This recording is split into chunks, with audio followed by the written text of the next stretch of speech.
अब जरा देखते हैं सुबह से लेकर शाम तक हुआ क्या, पूरे दिन भर का अपडेट सिलसिलेवार तरीके से। तो आज सुबह सुबह टीवी चैनल्स पर बीती रात दिवाली पर हुए हादसे की खबर चली।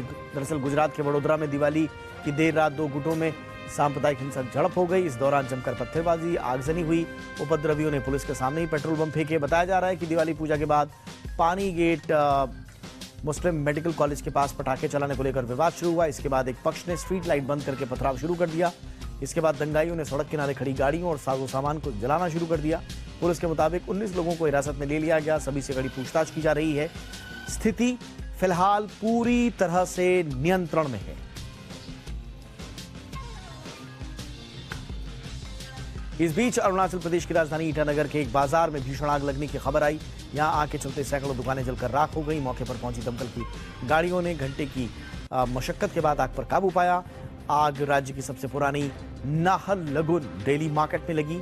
राजधानी ईटानगर से इसकी दूरी 14 किलोमीटर है। पुलिस ने बताया कि हादसे में किसी के हताहत होने की खबर नहीं है। आग सुबह करीब 4 बजे लगी थी। ज्यादातर दुकानें बांस और लकड़ी की बनी हुई थी, इसलिए आग तेजी से फैल गई। एलपीजी सिलेंडर्स ने आग में घी डालने का काम किया और इससे आग और ज्यादा भड़क गई।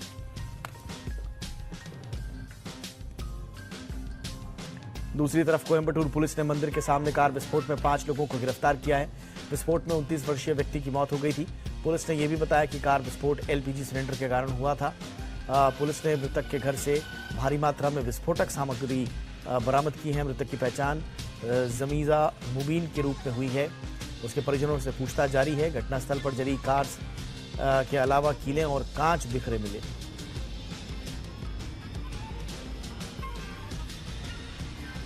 कर्नाटक में रामनगर जिले के श्री कंचागुल मठ के संत बसवलिंग स्वामी की मौत हो गई। वो मठ के कमरे में मृत पाए गए। पुलिस इसे संदिग्ध मौत बता रही है। कुडरू पुलिस स्टेशन में इसको लेकर मामला दर्ज किया गया है। पुलिस को संत के शव के पास से 2 पेज का सुसाइड नोट भी बरामद हुआ है। बताया जा रहा है कि सुसाइड नोट में उन्होंने कुछ लोगों को अपनी मौत का जिम्मेदार बताया है। सुसाइड नोट में उत्पीड़न और ब्लैकमेलिंग का आरोप लगाया गया है। सुसाइड नोट से यह भी पता चलता है कि कुछ लोग संत को मठ से हटाना चाह रहे थे।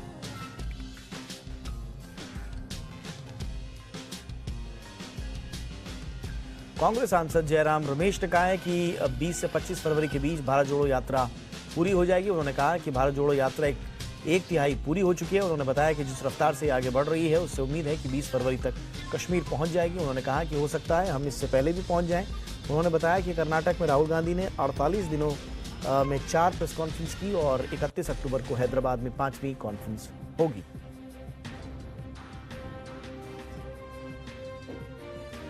और कारोबार जगत से इस बीच एक बड़ी खबर आई। धनलक्ष्मी बैंक को केरल हाईकोर्ट से बड़ी राहत मिली है। बोर्ड सीट के इस मामले में हाईकोर्ट ने 4 अलग अलग लोगों के याचिका के खिलाफ धनलक्ष्मी बैंक की अपील स्वीकार कर ली। कोर्ट ने कहा कि चारों याचिकाएं विचार करने लायक नहीं है। धनलक्ष्मी बैंक का मुख्यालय त्रिसूर में है। धनलक्ष्मी बैंक ने अपनी दलील में कहा कि ये मसला एक प्राइवेट इंस्टीट्यूशन से जुड़ा है, इसलिए ये याचिकाएं स्वीकार नहीं की जानी चाहिए। मामले से जुड़े एक व्यक्ति ने पहचान जाहिर नहीं करने की शर्त पर कहा कि याचिकाकर्ता हाईकोर्ट के आदेश को सुप्रीम कोर्ट में चुनौती देने के लिए आजाद।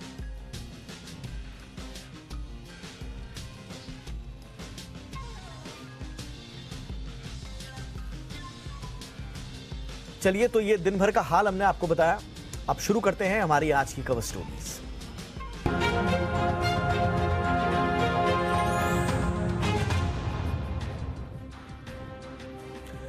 ब्रिटेन के पूर्व प्रधानमंत्री विंस्टन चर्चिल ने भारत की आजादी को लेकर एक वक्त कहा था कि भारतीय नेता कमजोर और नाकाबिल हैं, लेकिन तब उन्हें पता नहीं था कि एक दिन उनके ही देश पर एक भारतीय राज करेगा। भारत के आजाद होने के महज 75 सालों में ही एक भारतीय मूल के हाथों में ब्रिटेन की कमान आ चुकी है। ऋषि सुनक ने ब्रिटेन के पीएम पद की रेस जीतकर इतिहास रच दिया।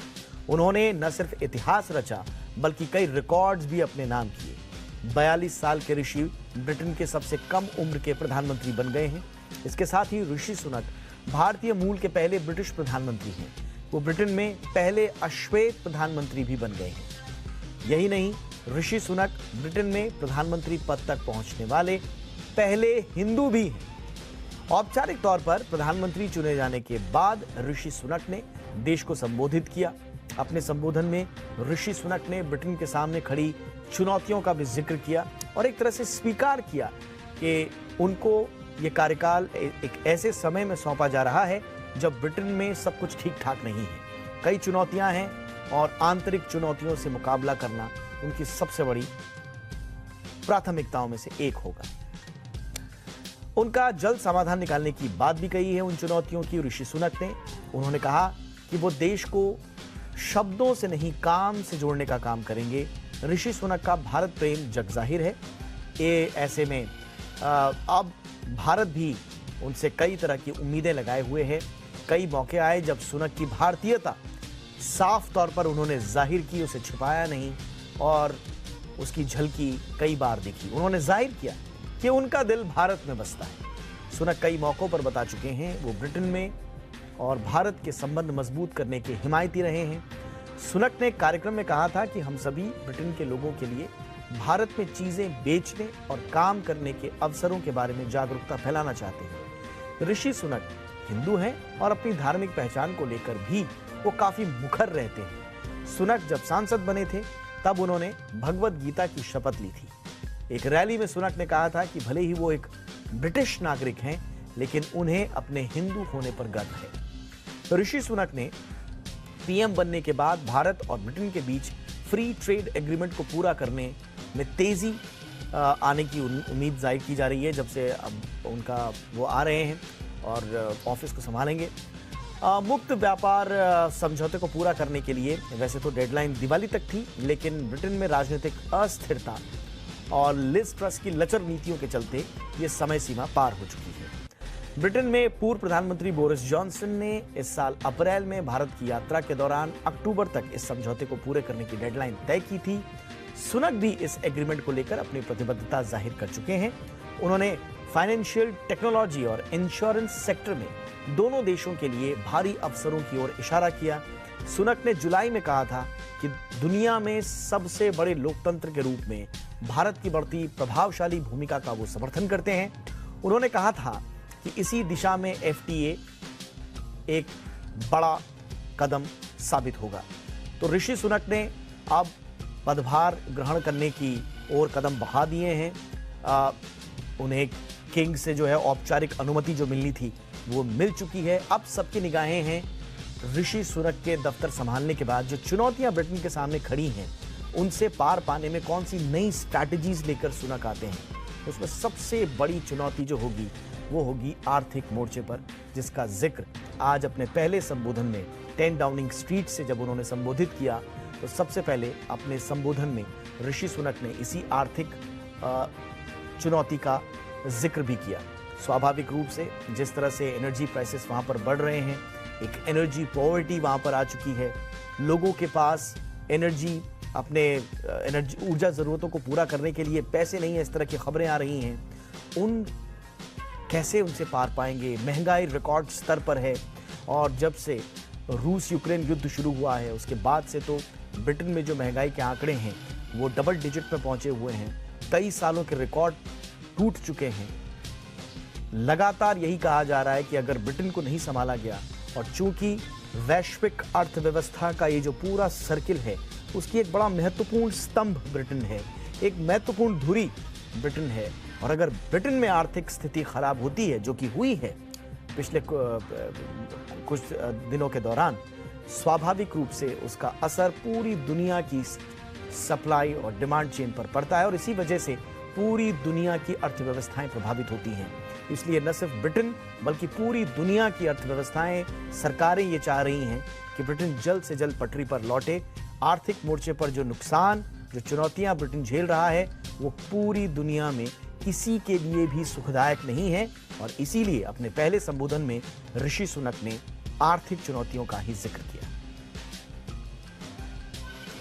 I will bring that same compassion to the challenges we face today. The government I lead will not leave the next generation, your children and grandchildren, with a debt to settle that we were too weak to pay ourselves. I will unite our country, not with words, but with action.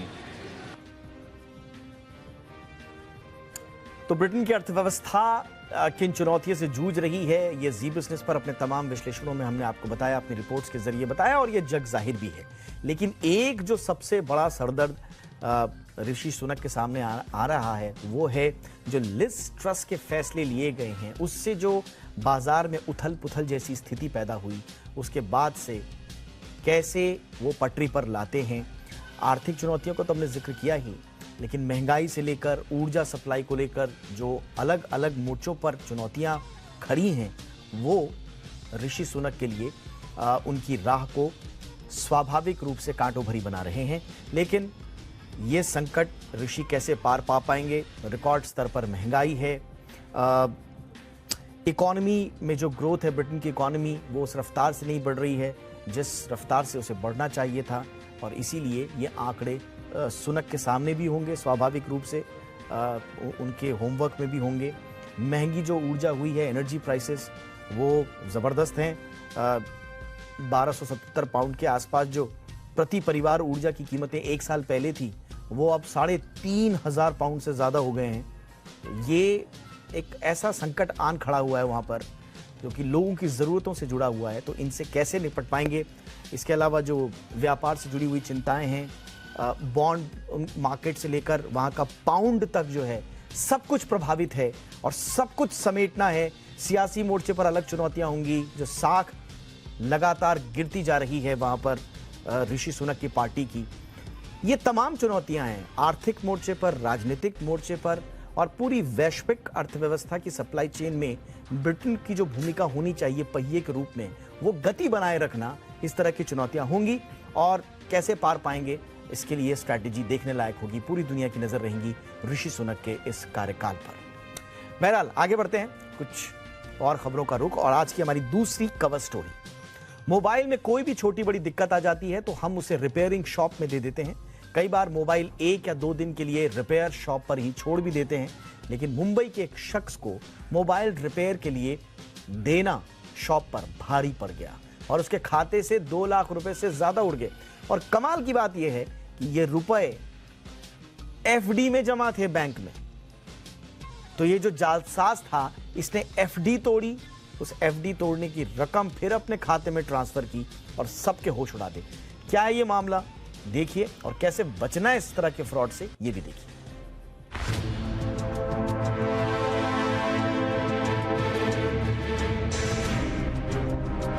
Mobile banking से पैसों का लेन then काफी आसान हो गया है। आपको कोई फंड ट्रांसफर करना हो या फिर बैंक से जुड़ा कोई दूसरा काम, हर चीज मोबाइल से हो जाती है। लेकिन मोबाइल के इस्तेमाल में एक छोटी सी भी लापरवाही कई बार भारी पड़ सकती है। कुछ ऐसा ही हुआ मुंबई के साकिनाका के रहने वाले एक शख्स के साथ। पंकज कदम ने रिपेयर शॉप में अपना मोबाइल ठीक करने के लिए दिया, लेकिन इसी मोबाइल से उनके खाते से 2,20,000 रुपए उड़ा लिए गए। कदम ने पुलिस को बताया कि उनके मोबाइल के स्पीकर में कुछ दिक्कतें पेश आ रही थी। उन्होंने मोबाइल को लोकल फोन रिपेयर शॉप पर भेज दिया। जब वो फोन रिपेयर के लिए दे रहे थे तो शॉप के कर्मचारी ने उन्हें सिम कार्ड फोन में ही रहने देने की बात कही। कदम ने भी उनकी बात मान ली। करीब 4 दिन बाद जब वो दुकान पर मोबाइल लेने पहुंचे तो वो कर्मचारी वहां पर नहीं था और दूसरे मोबाइल देने को लेकर बहाने कर रहे थे। कदम को कुछ गड़बड़ होने की आशंका हुई। इसके बाद पंकज कदम ने अपना बैंक अकाउंट चेक किया तो उनके होश उड़ गए। कदम ने पुलिस को दी अपनी शिकायत में बताया कि जालसाज ने उनकी फिक्स्ड डिपॉजिट तोड़ डाली है और उसमें से 2,20,000 दूसरे अकाउंट में ट्रांसफर कर दिए गए। पुलिस ने इस मामले में एफआईआर दर्ज कर दी है और मामले की जांच जारी है। आमतौर पर कोई भी शख्स मोबाइल रिपेयर शॉप में फ्रॉड होने की कल्पना नहीं करता, लेकिन थोड़ी सी सावधानी आपको हमेशा बरतनी चाहिए। जैसे कि जब आप मोबाइल फोन रिपेयर के लिए दे रहे हो तो अपना सिम कार्ड और मेमोरी कार्ड जरूर निकाल लें। किसी भी सूरत में सिम कार्ड और मेमोरी कार्ड रिपेयर शॉप में ना छोड़ें। और मोबाइल में जो आपका डेटा सेव्ड है वो आपके अलावा किसी और के एक्सेस में ना हो, इसको लेकर हर मुमकिन कदम उठाएं। ब्यूरो रिपोर्ट, जी मीडिया। और आज एक ऐसी खबर आई या ऐसा एक्सपीरियंस किया लोगों ने जिसने सबको थोड़ा सा जिंदगी को उथल पुथल भरा कर दिया और एक तरह से जिंदगी थाम दी। करीब 1.5 घंटे व्हाट्सएप की सर्विस आज बंद रही। हालांकि 1.5 घंटे बाद फिर से सर्विस को बहाल किया गया। व्हाट्सएप ने ऑफिशियली जो बताया उसके मुताबिक सर्वर डाउन होने की वजह से दुनिया भर के करोड़ों यूजर्स को भारी परेशानियों का सामना करना पड़ा। आज दोपहर करीब 12:30 बजे अचानक से व्हाट्सएप ने काम करना बंद कर दिया था और इसके बाद फिर आधिकारिक बयान भी आया। व्हाट्सएप ने कहा कि हम जानते हैं कि कुछ लोगों को संदेश भेजने में दिक्कतें आ रही हैं और हम जल्द से जल्द कोशिश कर रहे हैं कि व्हाट्सएप को दोबारा बहाल करने के लिए काम जोरों शोरों पर करें। और 1.5 घंटे बंद रहने के बाद व्हाट्सएप की सर्विस को फिर से बहाल करने में कामयाबी हासिल कर ली गई।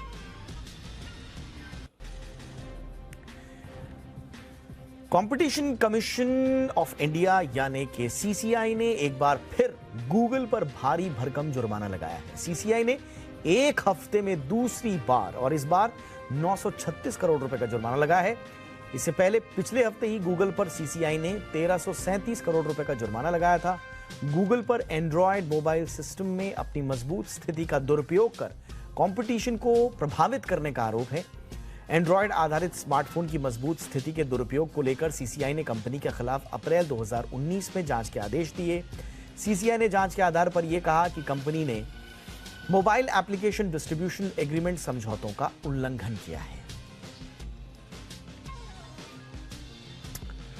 इधर दुनिया की दिग्गज एफएमसीजी कंपनी यूनिलीवर के कई शैम्पू ब्रांड्स में बेंजीन नामक खतरनाक केमिकल पाया गया है जिससे कैंसर हो सकता है और कंपनी ने डव, नेक्स, इसके अलावा स्वाव, टिगी और ट्रेस्मे एरोसॉल समेत कई ड्राई शैम्पू को अमेरिकी बाजार से वापस मंगवा लिया है। यूएस एफडीए की वेबसाइट पर पोस्ट किए गए एक नोटिस के मुताबिक यूनिलीवर के ये प्रोडक्ट्स अक्टूबर 2021 से पहले बनाए गए थे और दुनिया भर के रिटेलर्स को सप्लाई भी किए गए थे। हालांकि अब जब इन प्रोडक्ट्स में कैंसर पैदा करने वाले केमिकल्स पाए गए हैं तब कंपनी इसे रिकॉल कर रही है। ड्राई शैम्पू पाउडर या स्प्रे की तरह होता है। इस प्रोडक्ट का उपयोग आमतौर पर बालों को गीला किए बिना उन्हें शैम्पू करने के लिए किया जाता है। सरकार ने आईडीबीआई बैंक की बिक्री के लिए ईओआई यानी कि एक्सप्रेशन ऑफ इंटरेस्ट जारी कर दिया है। इसे लेकर आईडीबीआई बैंक के एमडी और चेयरमैन राकेश शर्मा ने कहा कि यह पूरा मामला दीपम देख रहा है। उन्होंने कहा कि बैंक ने दूसरी तिमाही में शानदार नतीजे पेश किए। के लिए हैं बैंक के एमडी और सीईओ राकेश शर्मा जी। सर जी बिजनेस में आपका स्वागत है। धन्यवाद। सबसे पहले तो ये बताएं कि ये क्वार्टर आपके लिए कैसा रहा? नहीं, आपने जैसा देखा कि हमारा 828 करोड़ जो प्रॉफिट हुआ है क्वार्टरली, ये बैंक की हिस्ट्री में सबसे अधिक प्रॉफिट रहा। इससे पहले 2011 में 771 करोड़ का प्रॉफिट हुआ था जो हाईएस्ट था, तो अभी प्रॉफिट अच्छा हुआ है। और हर क्षेत्र में जैसे एडवांसेस में भी हमारी 17% की ग्रोथ हुई, जो मिड कॉर्पोरेट में भी ग्रोथ है, लार्ज में भी और रिटेल में भी ग्रोथ हुआ है। नेट इंटरेस्ट मार्जिन में 4.37 बढ़कर हो गया है। एनआईआई में ग्रोथ हुआ है और ग्रॉस एनपीए भी कम हो गए, 16.51 हो गए हैं। और इस तरह से आपने देखा कि हर क्षेत्र में काफ़ी इम्प्रूवमेंट हुआ है। सर आपने बोला कि ग्रॉस एनपीए 16.51% है, ये इसी के आसपास ही है, लेकिन आप इस फाइनेंशियल ईयर में इसको और नीचे लेकर आने की कोई संभावना है या हो सकता है? नहीं, पहले भी मैंने जैसे कहा था कि हमारा जो टारगेट है वो 15% से कम लाने का है, पर जिस हिसाब से अभी हम कुछ टेक्निकल राइट ऑफ नहीं कर रहे थे, इस बार हमने कुछ टेक्निकल राइट ऑफ भी किया है और कुछ अकाउंट्स हमारे NARCL में भी शायद 31 मार्च तक कुछ ट्रांसफ़र हो जाएंगे और इसके अलावा रिकवरी भी होगी, तो 15 से और कम हो जाएगा। और धीरे धीरे एक अगले वर्ष में मेरा टारगेट रहेगा कि इसको सिंगल डिजिट में ले आया जाए। और नेट एनपीए तो 1.15 है ही, तो इससे अधिक नहीं बढ़ना चाहिए और धीरे धीरे हमारा टारगेट रहेगा कि 1% से भी कम नेट एनपीए ले आए। ब्रेक के बाद आपका स्वागत है। दीपावली के अगले दिन यानी आज साल का आखिरी सूर्य ग्रहण लगा। भारत में यह सूर्य ग्रहण दिल्ली, मुंबई, कोलकाता, चेन्नई, बेंगलुरु, उज्जैन, वाराणसी, मथुरा, प्रयागराज, चंडीगढ़ समेत देश के कई हिस्सों में दिखा। वहीं ग्रहण के खत्म होने के बाद लोग गंगा में स्नान करते हुए भी नजर आए। तो ये तस्वीरें देखिए, ग्रहण के नज़ारे कहां से किस तरह से दिखे, आपको इन तस्वीरों के जरिए हम दिखा रहे हैं। ग्रहण की 10 तस्वीरें जिसमें आप देखेंगे कि ग्रहण हिंदुस्तान में अलग अलग इलाकों से किस तरह से देखा गया।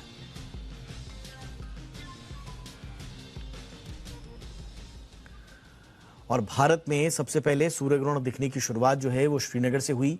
27 साल बाद ऐसा मौका आया जब दिवाली के दूसरे दिन ग्रहण पड़ा। सूर्य ग्रहण पर सभी मंदिरों के कपाट बंद कर दिए गए, क्योंकि इस तरह की मान्यता है कि उस दौरान कपाट को बंद कर दिया जाता है। लिहाजा अब इन 4 तस्वीरों में आप देखिए, हरिद्वार के सभी मंदिर जो हैं वो बंद रहे। यूपी के वाराणसी और प्रयागराज में भी सभी मंदिरों के कपाट बंद रहे। राजस्थान के मेहंदीपुर बालाजी के कपाट भी बंद कर दिए गए।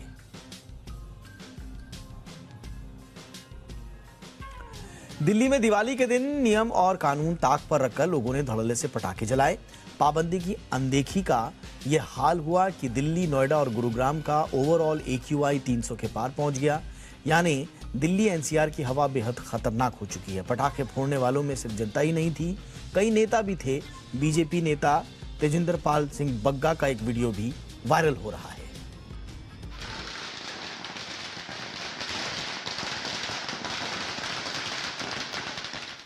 दिवाली में पटाखे जलाने को लेकर राजधानी दिल्ली में पाबंदी थी, लेकिन दिवाली की शाम जिस तरह से पटाखे जले वो ये बता रहे थे कि पाबंदी का आदेश इन पटाखों के शोर और धुएं के आगे टिक नहीं पाया। दिल्ली के अलग अलग इलाकों में लोगों ने जमकर पटाखे जलाए और प्रदूषण के स्तर को बढ़ाने में पूरा योगदान दिया। किसी भी इलाके में पुलिस या सरकार का कोई नुमाइंदा इन्हें रोकने के लिए नजर नहीं आया। ज्यादातर इलाकों में पटाखों पर प्रतिबंध का असर पूरी तरह से बेअसर दिखा। सर जी बहुत दिक्कत आ रही है। मैं घूम रहा हूँ, सुबह वॉक कर रहा हूँ तो मेरा सांस फूल रहा है। पटाखे इतने चले हैं, मना करने के बावजूद भी कोई रुका नहीं है। दिल्ली की हवा जो पहले से ही खराब हो चुकी थी वो अब और भी खराब हो जाएगी और प्रदूषण का स्तर बढ़ जाएगा। उत्तर पूर्वी दिल्ली के सीलमपुर के लोगों ने जमकर आतिशबाजी की। दिल्ली में बढ़ते प्रदूषण के चलते जनवरी में पटाखों पर प्रतिबंध लगाया गया और 6 महीने की सजा का ऐलान भी किया गया था, पर दिल्ली के लोगों में इसका डर ही नहीं दिखा। लेकिन इन सब के बीच एक ऐसा वीडियो भी सामने आया है जो बता रहा है कि पाबंदी को कैसे बेअसर किया जाता है। वीडियो में दिख रहे ये बीजेपी नेता तेजिंदर पाल बग्गा हैं। दिल्ली में पटाखे जलाने की पाबंदी है, लेकिन तेजिंदर पाल बग्गा का ये वीडियो देखने के बाद आपको भी लगेगा कि पाबंदियां सिर्फ नाम के लिए होती है। वीडियो में तेजिंदर पाल बग्गा न सिर्फ खुद पटाखा जला रहे हैं, बल्कि आसपास खड़े बच्चों को भी पटाखा जलाने के लिए दे रहे हैं।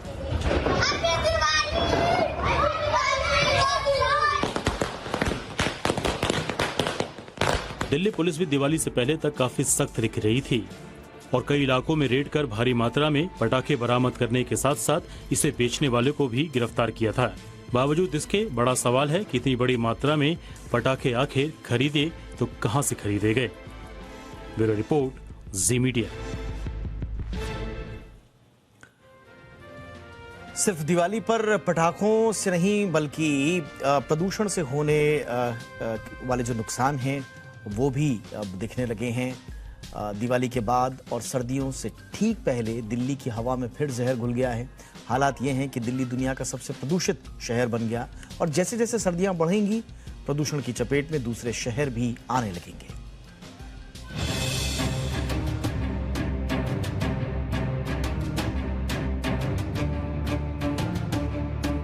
दिल्ली में दिवाली आते ही एक बार फिर हवा में जहर घुलना शुरू हो चुका है।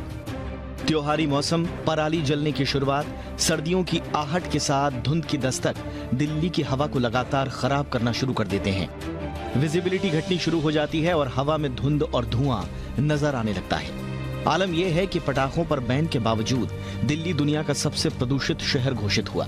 स्विस कंपनी IQAR के मुताबिक दिवाली के दिन दिल्ली का एवरेज एयर क्वालिटी इंडेक्स 312 रहा। रात में तो ये लेवल 323 तक पहुंच गया था। सेहत के लिए AQI का ये लेवल बहुत खतरनाक माना जाता है। पड़ोसी राज्यों में पराली जलना भी दिल्ली में प्रदूषण की बड़ी वजह रही। इस दौरान NCR में AQI की बात करें तो गाजियाबाद में यह आंकड़ा 301, नोएडा में 303, गुरुग्राम में 325 का रहा। हालांकि राहत ये कही जा सकती है कि पिछले साल दिवाली के दिन दिल्ली में AQI लेवल 450 के पार था, जो इस साल 325 के करीब रहा। लेकिन तब भी सवाल यह है कि आखिर क्यों दिल्ली की आबो हवा में जहर कम नहीं हो पाता? आखिर क्यों हर साल यही कहानी खुद को दोहराती है? पिछले साल केंद्र सरकार ने प्रदूषण के कारणों को लेकर सुप्रीम कोर्ट में हलफनामा दाखिल किया। इस हलफनामे में केंद्र सरकार ने एक चार्ट के माध्यम से बताया कि प्रदूषण के लिए जिम्मेदार PM 2.5 के कणों में सर्दियों में धूल से होने वाले प्रदूषण में सबसे बड़ा हिस्सा इंडस्ट्री का है, जो 30% का है। इसके बाद दिल्ली के प्रदूषण में 28% हिस्सा ट्रांसपोर्ट का है, 17% हिस्सा धूल का है, 10% हिस्सा रेजिडेंशियल का और 4% हिस्सा पराली जलाने का है और 11% हिस्सा दूसरे कारकों का है। यही नहीं, PM 10 कणों में भी 27% हिस्सा इंडस्ट्री का ही है। और सिर्फ दिल्ली ही नहीं, जैसे जैसे सर्दियां बढ़ेंगी प्रदूषण को लेकर दूसरे शहरों में भी चिंताएं बढ़ना शुरू हो जाएंगी। हवा में घुलता जहर देश की बड़ी आबादी को अपने खतरों की चपेट में धीरे धीरे ले रहा है। इसी साल जून में आए एक अध्ययन के मुताबिक सिर्फ दिल्ली ही नहीं बल्कि दूसरे राज्यों में जून महीने के स्तर का ही वायु प्रदूषण बना रहे, तब भी पंजाब से लेकर पश्चिम बंगाल तक 50 करोड़ से ज्यादा लोगों की जिंदगी औसतन 7.5 साल तक कम हो सकती है, जबकि दिल्ली में ज्यादा दिक्कत है। इसलिए दिल्ली में औसत उम्र 10 साल तक घट सकती है। यानी धूम्रपान से जिंदगी 1.5 साल कम होती है तो वायु प्रदूषण आपकी जिंदगी के 10 साल कम कर सकता है। दुनिया से तुलना करें तो अध्ययन में यह भी पाया गया कि वायु प्रदूषण से दुनिया भर में संभावित जीवन काल में 2.25 वर्षों की गिरावट आई है, जबकि भारत में ये 8 से 10 साल है। यानी जिंदगी पर वायु प्रदूषण का खतरा शराब और गंदा पानी से भी 3 गुना ज्यादा है, एड्स से 6 गुना ज्यादा और आतंकवाद से करीब 90 गुना ज्यादा। इसके बावजूद सरकारी और सामाजिक स्तर पर प्रदूषण से लड़ने की बात सिर्फ दीपावली के आसपास ही की जाती है, जबकि प्रदूषण से पूरे साल और 24 घंटे लड़ने की जरूरत है। ब्यूरो रिपोर्ट, जी मीडिया। गुजरात में भी भारत के दूसरे राज्यों की तरह ही दिवाली मनाई जाती है, लेकिन कुछ इलाके ऐसे भी हैं जहां दिवाली मनाने का अंदाज किसी युद्ध से कम नहीं। एक ऐसे ही अनोखी दिवाली अमरेली में मनाई जाती है, जहां आतिशबाजी एक दूसरे पर फेंक दी जाती है जिससे कि किसी युद्ध का दृश्य पैदा हो जाए। आइए देखते हैं ये खास दिवाली।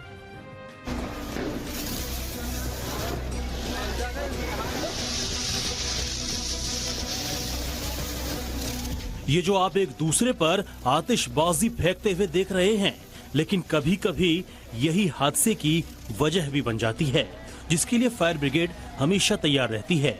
गुजरात में अमरेली जिले के सावरकुंडला में दीपावली की रात को पिछले 100 सालों से पारंपरिक युद्ध खेला जा रहा है और इस युद्ध को इंगोरिया की लड़ाई के नाम से भी जाना जाता है।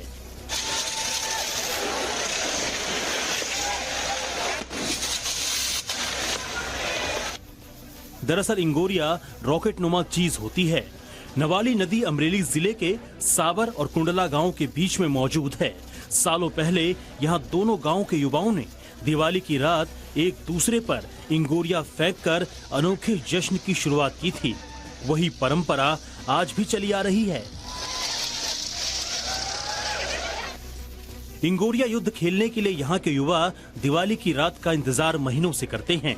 इंगोरिया के कारीगर 1 महीने पहले से ही इसे बनाना शुरू कर देते हैं। फिर दीपावली के दिन एक दूसरे पर फेंकने से इस त्योहार की शुरुआत होती है।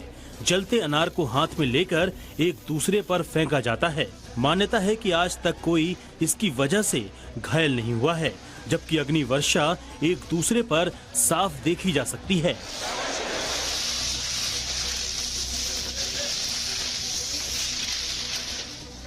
बीते 100 वर्षों से चली आ रही इस परंपरा में कुछ खामियां भी आई हैं। कुल मिलाकर आज भी इस परंपरा को लेकर लोग जोश से भरे रहते हैं। ब्यूरो रिपोर्ट, जी मीडिया।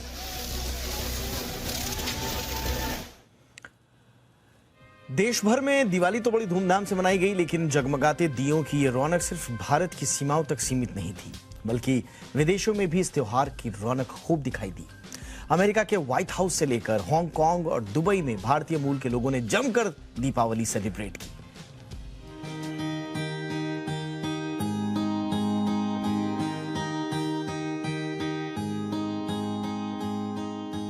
दिवाली के दिन दियों की रोशनी पूरे भारत को जगमग कर देती है, मगर दियों की ये जगमगाहट सिर्फ भारत के अंदर तक ही नहीं दिखी।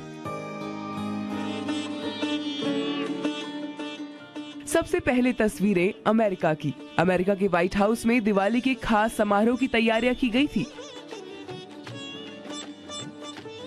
समारोह से पहले यहां संगीत का खास कार्यक्रम भी रखा गया था। अब ये दो तस्वीरें देखिए। देखकर आपको लग रहा होगा कि ये भारत के ही किसी हिस्से में दिवाली का त्योहार मनाया जा रहा है, लेकिन नहीं। इनमें से एक तस्वीर हांगकांग की है और दूसरी दुबई की। दुबई के मंदिरों में लोग दिवाली के दिन पूजा अर्चना करते दिखाई दिए। लोगों ने घरों के बाहर जिस तरह से सजावट की थी, उसे देखकर तो किसी को भी धोखा हो सकता है कि ये हिंदुस्तान का ही कोई शहर है। उधर हांगकांग में हिंदू समुदाय के लोगों ने सोमवार को शहर के सबसे बड़े हिंदू मंदिर में एक साथ दिवाली मनाई। लोगों का कहना है कि इस मंदिर का इतिहास 70 साल से ज्यादा का है। हांगकांग के हिंदू संघ के मुताबिक यहाँ लगभग 15,000 हिंदू हैं। पाकिस्तान में भी हिंदू समुदाय के लोगों ने सोमवार को देश भर के मंदिरों में भगवान गणेश और देवी लक्ष्मी की पूजा की। सुक्कुर में पूजा नापे दरबार मंदिर में लोगों ने दीप जलाकर, भजन गाकर और भगवान गणेश को प्रसाद बनाकर दिवाली मनाई। कुछ मंदिरों में बाढ़ पीड़ितों को कपड़े और खाने की चीजें भी बांटी गई। को दिवाली की खुशियों में बधाई भी दे रहा हूँ, मुबारकबाद भी दे रहा हूँ। स्पेशल मैं ये गिफ्ट जो दे रहा हूँ, ये दिवाली में जो सैलाब मुतासरीन है, मैं उन्हों के नाम सेलिब्रेट कर रहा हूँ, क्योंकि इस दिवाली में जितने भी साहिब हैसियत पाकिस्तान के अंदर लोग हैं, अगर मिल के वर्किंग करेंगे तो उन्हों के दुख भी दूर होंगे और दिवाली सेलिब्रेशन में चाहे वो किसी भी कम्युनिटी से हो। ब्यूरो रिपोर्ट, जी मीडिया। और इस बार धनतेरस पर लोगों ने गोल्ड की बम्पर खरीदारी की है। देश में 40 टन सोने की बिक्री यानी कि 20,000 करोड़ रुपए के सोने की बिक्री के आंकड़े सामने आ रहे हैं। क्या है इस बम्पर खरीदारी का मतलब, जानते हैं जी बिजनेस के कमोडिटी एडिटर मृत्युंजय कुमार झा से। बहुत ज़बरदस्त डिमांड देखने को मिली है गोल्ड की, और जो शुरुआती रिपोर्ट्स अभी आई है, हालांकि फाइनल फिगर आने अभी बाकी हैं, लेकिन जो शुरुआती आंकड़े या जो अनुमान लगाए गए हैं उसके मुताबिक ऑलमोस्ट 30% के आसपास का इजाफा गोल्ड की डिमांड में धनतेरस के दिन यहाँ पर हुआ है, और करीब 40 टन गोल्ड की बिक्री हुई है। 2021 के मुकाबले 2021 में 30 टन के आसपास की बिक्री हुई थी, जो अब बढ़ के 2022 में 40 टन के आसपास की बिक्री हुई है। 20,000 करोड़ का आंकड़ा बताया जा रहा है कि 20,000 करोड़ की गोल्ड की बिक्री धनतेरस दिवाली के दौरान हुई है। और जानकार ये कह रहे हैं कि पूरे अक्टूबर के महीने में करीब 85 टन की बिक्री का अनुमान लगाया गया है, जो कि सितंबर के मुकाबले ऑलमोस्ट 65% ज्यादा है। तो ये संभावना थी, क्योंकि आप देखिए कि 2 साल के कोविड के बाद इस बार लोग खुलकर दिवाली मना रहे थे, तो इस बात की उम्मीद थी कि इस बार गोल्ड की बिक्री बहुत अच्छी होगी। और दूसरी बड़ी वजह ये थी कि प्राइसेस में बहुत ज़्यादा जंप नहीं आया। पिछले साल के दीपावली के मुकाबले इस बार दिवाली पर गोल्ड के दाम 5-6% ही ऊपर थे लास्ट दिवाली के मुकाबले, लिहाजा गोल्ड बहुत महंगा नहीं हुआ। बीच में महंगा हुआ भी था, तो दिवाली के आसपास आते आते दाम एक बार फिर से कम हो गए। आपको याद होगा कि 55,500 तक चला गया था गोल्ड का भाव यूक्रेन रूस युद्ध के बाद। उसके बाद करीब 5,000 रुपए तक दाम कम हो गए, तो ये एक अलग से लोगों को राहत मिल गई। दाम कम हो गए, मौका था, दस्तूर था। और एक बड़ी वजह और थी गोल्ड की डिमांड बढ़ने के पीछे, वो ये कि अब जानकारों का एक बड़ा तबका ये मानता है कि गोल्ड में अब निवेश करने का सही भाव, सही वक्त आ गया है, क्योंकि जितनी गिरावट आनी थी, जो कमजोर फंडामेंटल थे गोल्ड के, वो सामने आ चुके हैं। अब यहाँ से बहुत ज्यादा गोल्ड की कीमतों में गिरावट की गुंजाइश नहीं है, लिहाजा जो लोग निवेश के लिए गोल्ड खरीदेंगे उनको लंबे समय में फायदा होगा, ये बात एक्सपर्ट कह रहे हैं। तो उसको भी ध्यान में रखते हुए इस बार गोल्ड की बिक्री बहुत अच्छी हुई है, और जानकार मान रहे हैं कि ये डिमांड अभी कंटिन्यू रहेगी। आगे शादियों का सीजन है, तो लिहाजा जो रिटेल डिमांड है ज्वेलरी की, उसमें और इजाफा देखने को मिल सकता है। बांग्लादेश के तटीय क्षेत्र से टकराने के बाद साइक्लोन सितरंग ने भारत में दस्तक दे दी है। मौसम विभाग ने असम, मेघालय, मिजोरम और त्रिपुरा में रेड अलर्ट जारी किया है। त्रिपुरा, असम, अरुणाचल प्रदेश, मिजोरम, मणिपुर और नागालैंड में 100 से 110 किलोमीटर प्रति घंटे की रफ्तार से हवाएं भी चल रही हैं। पश्चिम बंगाल, ओडिशा और असम के कई जिलों में बारिश शुरू हो चुकी है। गुवाहाटी में बारिश के बाद सड़कों पर पानी भर गया है। बंगाल की सीएम ममता बनर्जी ने प्रशासन को अलर्ट मोड पर रहने को कहा है।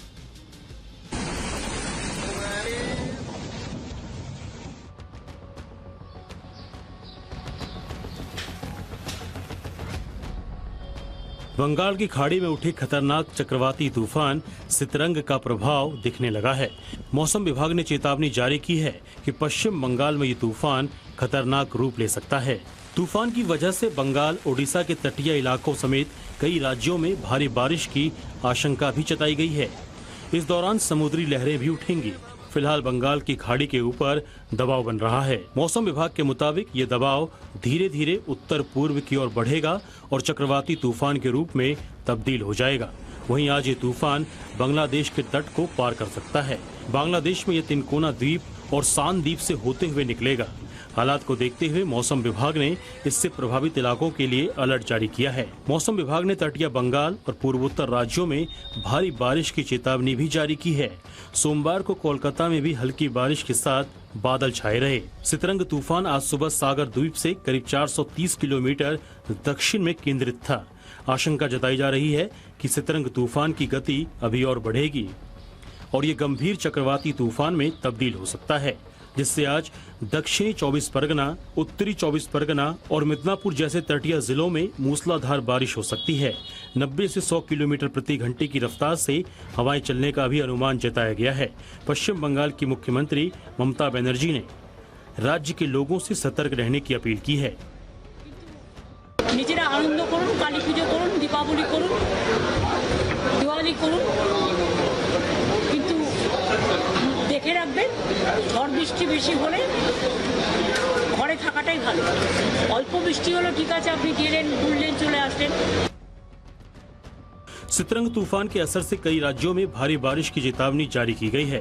पश्चिम बंगाल, ओडिशा के अलावा बिहार, झारखंड, आंध्र प्रदेश और तमिलनाडु में भी भारी बारिश हो सकती है। सितरंग तूफान 15 किलोमीटर प्रति घंटे की रफ्तार से उत्तर पूर्व की ओर बढ़ रहा है, जिसके दोपहर तक गंभीर चक्रवाती तूफान में तब्दील होने की आशंका जताई गई है। ब्यूरो रिपोर्ट, जी मीडिया। बात बाजार की कर लेते हैं। बाजार में 7 दिन की तेजी पर ब्रेक लगा है। बाजार आज फेस्टिव हैंगओवर में दिखा। उतार चढ़ाव के बीच बाजार कुछ परसेंट टूटे। एफएमसीजी, बैंकिंग, रियल्टी शेयरों में गिरावट देखने को मिली, जबकि auto, IT, metal, consumer goods शेयरों में तेजी रही। कारोबार के अंत में सेंसेक्स 288 अंक गिरकर 59,544 के लेवल पर बंद हुआ। निफ्टी 74 अंक टूटकर 17,656 के स्तर पर बंद हुआ।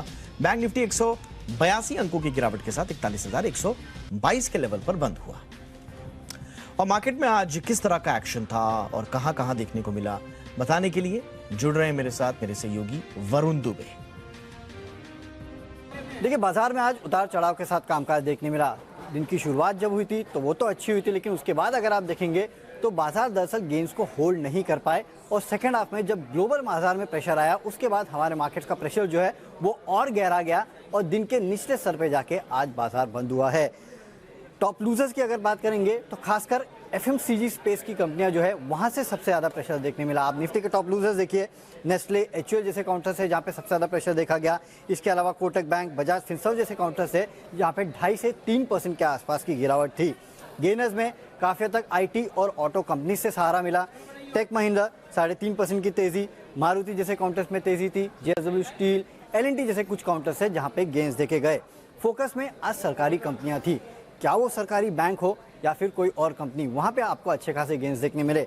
आप देखिए पीएसयू बैंक्स में bank of India, union bank जैसे काउंटर्स है जहां पे तेजी थी। इसके अलावा पीएसयू कंपनीज में अगर आप देखेंगे तो बीएचईएल, आईजीएल, आरवीएनएल जैसे काउंटर्स है जहां पे अच्छे खासे गेंस थे। इसके अलावा एमसीएक्स जैसे काउंटर, नतीजों के बाद इस काउंटर में अच्छे खासे गेंस थे और आज देखिए करीब 8 से 9% के आसपास की तेजी जो है वो एमसीएक्स के काउंटर में देखी गई। इसके अलावा छोटे मझोले स्टॉक्स में जहां पे गिरावट सबसे ज्यादा देखने मिली उसमें एफएनओ में तो लॉरेंस लैब था। मिड कैप में इस काउंटर की अच्छी खासी धुलाई हुई है और नतीजों के बाद लगातार इस काउंटर की पिटाई हो रही है। प्राज इंडस्ट्रीज, आईडीएफसी लिमिटेड और अतुल लिमिटेड जैसे कुछ काउंटर्स है जहां पे गिरावट देखने मिली। वहीं तेजी में केईआई इंडस्ट्रीज था, एनएचपीसी, महानगर गैस, जेके लक्ष्मी सीमेंट जैसे कुछ काउंटर्स है जहां पे अच्छी खासी खरीदारी देखने मिली। तो स्टॉक स्पेसिफिक आपको दोनों तरफ के एक्शन देखने मिला है, लेकिन इंडेक्स स्पेसिफिक अगर आप देखेंगे तो शुरुआती तेजी के बाद मार्केट कहीं ना कहीं धराशायी हो चुके थे और ग्लोबल मार्केट्स में जब प्रेशर आया तब हमारे मार्केट्स दिन के लोएस्ट लेवल पे जाके क्लोजिंग दी है। और आइए इस वक्त अमेरिकी बाजारों का क्या हाल है, वहां पर किस तरह का कारोबार चल रहा है, जरा एक नज़र उस पर भी डाल लेते हैं। तो आप देखिए हर निशान पे कारोबार करता हुआ नजर आ रहा है। नैस्डैक में तो अच्छी खासी तेजी दिख रही है, 1.5% से ऊपर की तेजी, 166 अंकों के उछाल के साथ 11,119 के स्तर पर नैस्डैक कारोबार करता हुआ नजर आ रहा है। और आप डाउ जोन्स देखिए, इसमें भी ठीक ठाक तेजी है, लगभग 0.25% की, आधे परसेंट से ज्यादा की, 175 अंकों की तेजी के साथ 31,674 के स्तर पर डाउ जोन्स कारोबार करता हुआ नजर आ रहा है।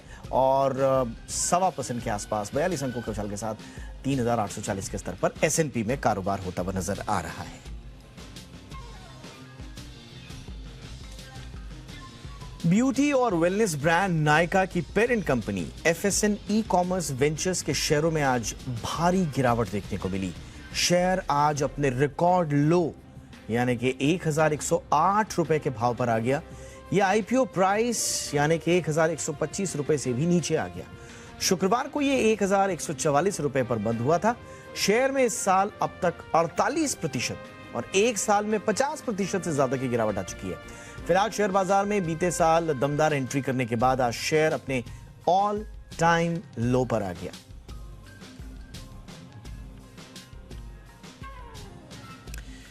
ESIC यानी कर्मचारी राज्य बीमा निगम की ओर से चलाई जा रही स्कीम के बारे में अगर हम बात करें तो अगस्त महीने में करीब 14,62,000 नए सदस्य इसमें जुड़े हैं। NSO ने यह जानकारी साझा की है। ताजा आंकड़ों से पता चलता है कि ESIC के साथ कुल नए नामांकन 2021-22 में बढ़कर 1,49,00,000 हो गए। ये 2020-21 में 1,15,00,000 था।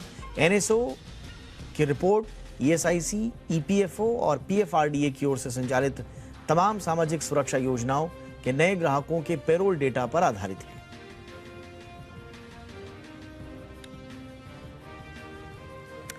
कुछ अंतर्राष्ट्रीय खबरों का रुख करते हैं। रूस यूक्रेन युद्ध का आज 244वां दिन है, जो रूस बीते 200 दिनों से भी ज्यादा से यूक्रेन को तबाह कर रहा है। उसे लग रहा है कि यूक्रेन जल्दी ही डर्टी बम बना लेगा जिसे वो रूस पर हमला कर सकता है। और इस हमले के लिए रूस ने अपनी सेना को पहले ही अलर्ट कर दिया था।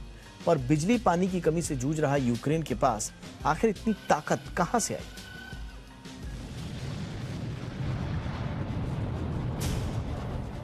रूस यूक्रेन के बीच बमों का एक घमासान अब 250 दिनों के नजदीक पहुंच रहा है।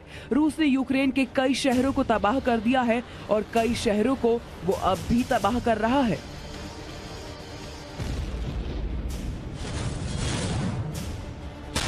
लेकिन यूक्रेन को तबाह कर रहे रूस को अब एक चिंता सता रही है। दरअसल रूस को लगता है कि यूक्रेन जल्दी ही उस पर एक डर्टी बम का इस्तेमाल कर सकता है। अब ये डर्टी बम परमाणु हमला होगा या फिर जैविक हथियार, इस पर रूस ने कुछ साफ नहीं किया है। Имеет конкретное поручение по созданию так называемой грязной бомбы. Работа находится на завершающем этапе.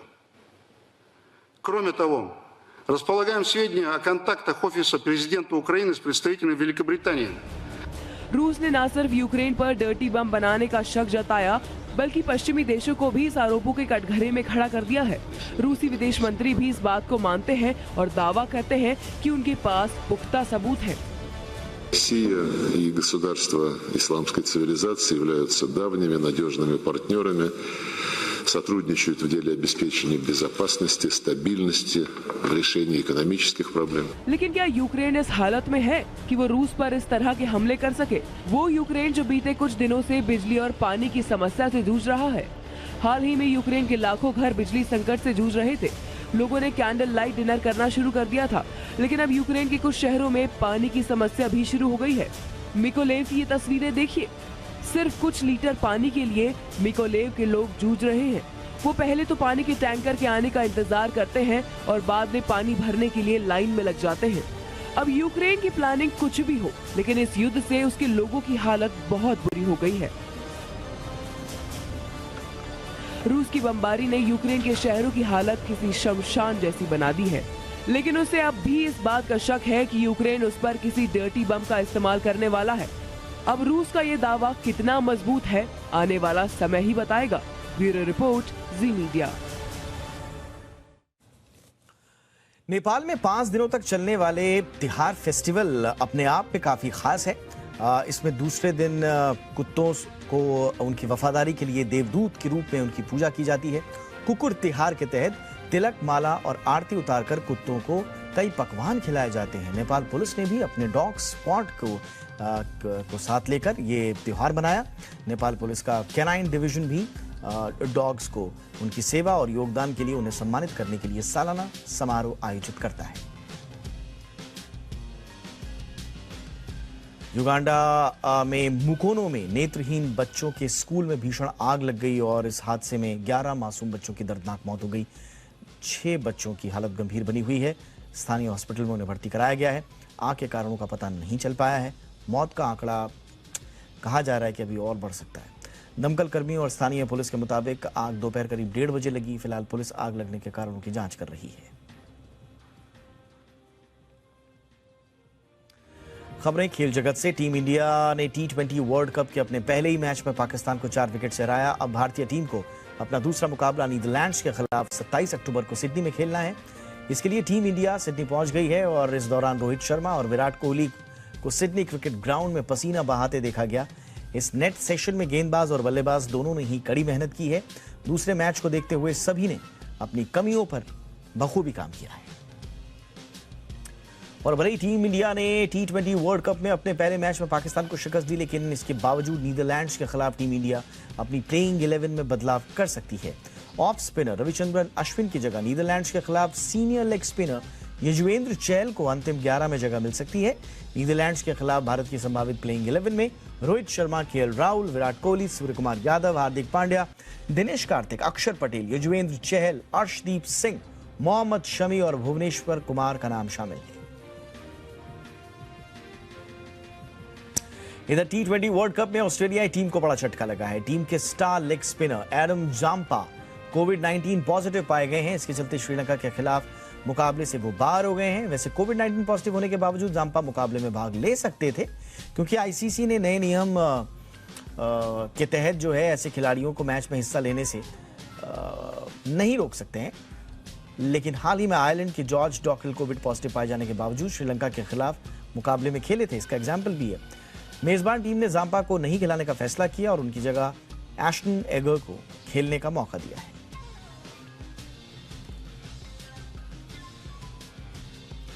पाकिस्तान के खिलाफ टीम इंडिया की जीत के हीरो विराट कोहली रहे। दरअसल मेलबर्न में पाकिस्तान के खिलाफ विराट कोहली ने 53 बॉल पर नॉट आउट 82 रन बनाए। पूर्व भारतीय कप्तान जब बैटिंग करने आए उस वक्त टीम इंडिया 31 रनों पर 4 विकेट खोकर संघर्ष कर रही थी, लेकिन विराट कोहली और हार्दिक पांड्या ने 5वें विकेट के लिए 113 रनों के पार्टनरशिप का टीम को मुश्किल से निकाल दिया। Virat Kohli T20 one day test format में ऑस्ट्रेलिया सरजमीं पर 500 रन से ज्यादा बना चुके हैं। पूर्व भारतीय कप्तान तीनों फॉर्मेट में ऐसा करने वाले एकमात्र क्रिकेटर हैं। भारतीय क्रिकेट टीम के पूर्व कोच रवि शास्त्री ने विराट कोहली पर बड़ा बयान दिया है। दरअसल उन्होंने कहा कि मीडिया और आलोचकों ने विराट कोहली पर खूब दबाव बनाया, लेकिन वो जानते थे कि पूर्व भारतीय कप्तान जल्द मजबूत वापसी करेंगे। भारतीय क्रिकेट टीम के पूर्व कोच रवि शास्त्री ने कहा कि उन्हें विराट कोहली की काबिलियत पर पूरा भरोसा था, लेकिन मीडिया और आलोचकों ने इस खिलाड़ी पर काफी ज्यादा दबाव बनाया। साथ ही शास्त्री ने कहा कि पाकिस्तान के खिलाफ मैच में शानदार पारी खेलकर विराट कोहली ने अपने आलोचकों को करारा जवाब दे दिया है।